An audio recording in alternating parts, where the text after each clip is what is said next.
आज हम पढ़ेंगे कक्षा 10 हिंदी कोर्स बी की पाठ्य पुस्तक स्पर्श भाग 2 से बड़े भाई साहब पाठ का सार और मुख्य बिंदु।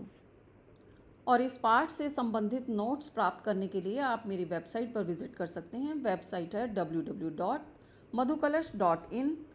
मेरी पुस्तक समाधान भी अमेज़ॉन तथा सर्वभाषा.com पर उपलब्ध है। तो आइए शुरू करते हैं बड़े भाई साहब पाठ के मुख्य बिंदु। प्रस्तुत पाठ में दो मुख्य पात्र हैं, बड़े भाई साहब और छोटा भाई। दोनों ही व्यक्तित्व और स्वभाव की दृष्टि से भिन्न हैं। बड़े भाई साहब स्वभाव से अध्ययनशील हैं, परंतु पढ़ाई के प्रति गंभीर नहीं हैं। छोटा भाई मस्त मौला, पढ़ाई पर कम ध्यान देने वाला है।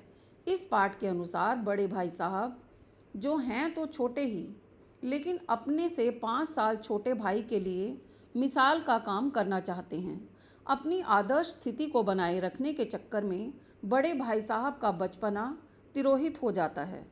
छोटे भाई का ध्यान पढ़ाई में नहीं था, लेकिन बड़े भाई के डांटने पर वह पढ़ाई करने की सोचता है और टाइम टेबल बनाता है। छोटे भाई ने अपनी पढ़ाई का टाइम टेबल बनाते समय अनेक बातें सोचीं।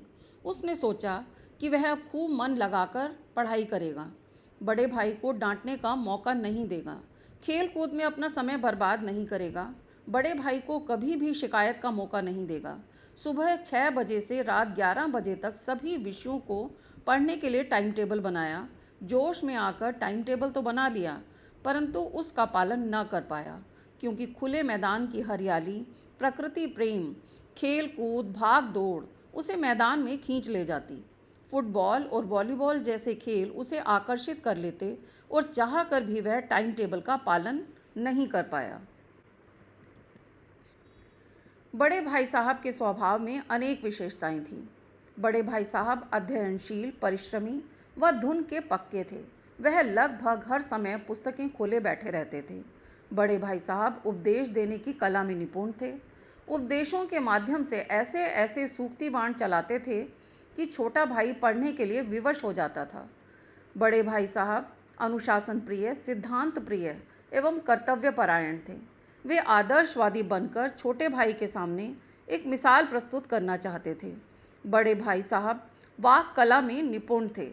वे अपने छोटे भाई को भिन्न भिन्न प्रकार के उदाहरण देकर उसे पढ़ाई के लिए प्रेरणा देते रहते थे। बड़े भाई साहब रटंत शिक्षा प्रणाली के आलोचक थे और रटंत को बढ़ावा देने वाली शिक्षा प्रणाली के घोर विरोधी थे। वह चाहते थे कि शिक्षा ऐसी हो जो जीवन के प्रति समझ पैदा करे। बड़े भाई साहब अनुभवी एवं बड़ों का सम्मान करने वाले थे। वे बड़ों का आदर करते थे और बड़ों के अनुभव को सम्मान देते थे। वे अपने अनुभव के आधार पर छोटे भाई को समझाते रहते थे। बड़े भाई साहब को अपने मन की इच्छाएं दबानी पड़ती थीं, क्योंकि बड़े भाई छोटे भाई का ध्यान रखना अपना कर्तव्य मानते थे। वह छोटे भाई से 5 साल बड़े थे, लेकिन बड़े होने के नाते वे उसके लिए मिसाल बनना चाहते थे। बड़े होने के कारण छोटे भाई की देख रेख की जिम्मेदारी उन पर थी। यदि वे खुद बेराह चलते तो छोटे भाई को गलत राह पर चलने से कैसे रोक सकते थे। खेलने का मन होते हुए भी वे अपनी इच्छा दबा लेते थे और पढ़ाई में लगे रहते थे। वे ऐसा कोई काम नहीं करना चाहते थे जिससे छोटे भाई पर गलत या बुरा प्रभाव पड़े। बड़े भाई साहब एक ही कक्षा में कई साल लगाते थे।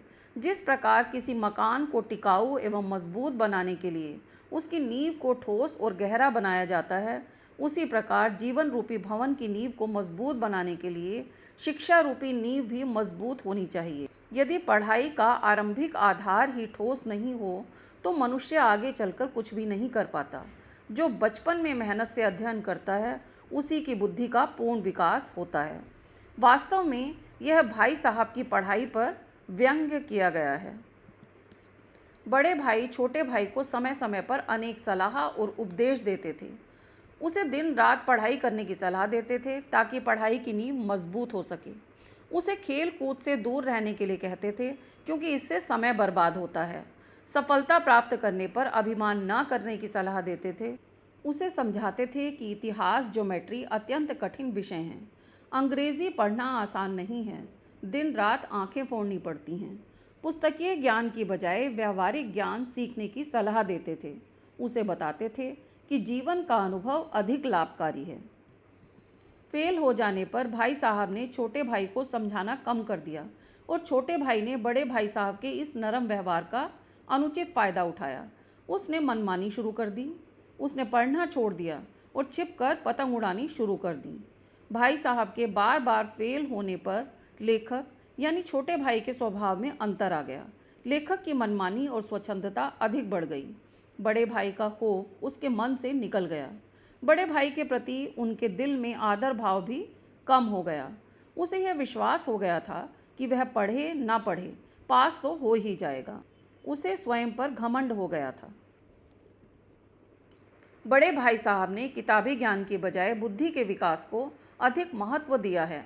कक्षा में अव्वल आ जाने पर छोटे भाई को अभिमान हो जाता है। वह अपनी स्वतंत्रता का प्रदर्शन अपने आचरण में करने लगता है।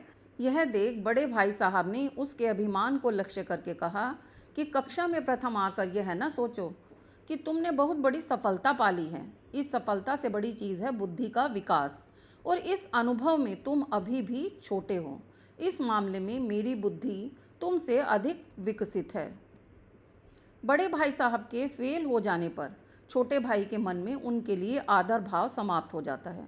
लेकिन कुछ समय बाद छोटे भाई के मन में बड़े भाई के प्रति फिर से श्रद्धा उत्पन्न हो गई, क्योंकि एक दिन जब पतंगबाजी करते समय बड़े भाई साहब ने लेखक को पकड़ लिया और अगली कक्षा की कठिनाइयों का एहसास दिलवाया, जीवन के अनुभव को अधिक महत्वपूर्ण बताया तथा व्यवहारिक ज्ञान अर्जित करने की सीख दी। उनकी बात सुनकर छोटे भाई की आंखें खुल गईं और बड़े भाई के प्रति श्रद्धा उत्पन्न हो गई। लेखक को समझ आ गया कि उसकी सफलता के पीछे बड़े भाई साहब की प्रेरणा है। बड़े भाई साहब केवल अधिकार जताने के लिए उसे नहीं डांटते, वास्तव में उसका भला चाहते हैं। इस पाठ में लेखक ने समूची शिक्षा के तौर तरीकों पर भी व्यंग किया है। उस समय शिक्षक रटने पर ज़्यादा जोर देते थे। विद्यार्थी किताब के एक एक शब्द को रटते थे, उनका अर्थ जानने की कोशिश नहीं करते थे। लेखक ने परीक्षा प्रणाली पर भी वार किया है कि यह व्यवस्था बालकों की बुद्धि व कौशल को ठीक प्रकार से आंक नहीं पाती। आज की शिक्षा व्यवस्था में काफ़ी हद तक सुधार आया है, किंतु पिछड़े इलाकों में अभी भी वही हाल है। सरकार को समय समय पर पिछड़े इलाकों के शिक्षकों को नई नीतियों से परिचित करवाने के लिए प्रशिक्षण की व्यवस्था करनी चाहिए। मेरी ये वीडियो पसंद आए तो इसे लाइक करें, शेयर करें और मधुकलश चैनल को सब्सक्राइब करना ना भूलें।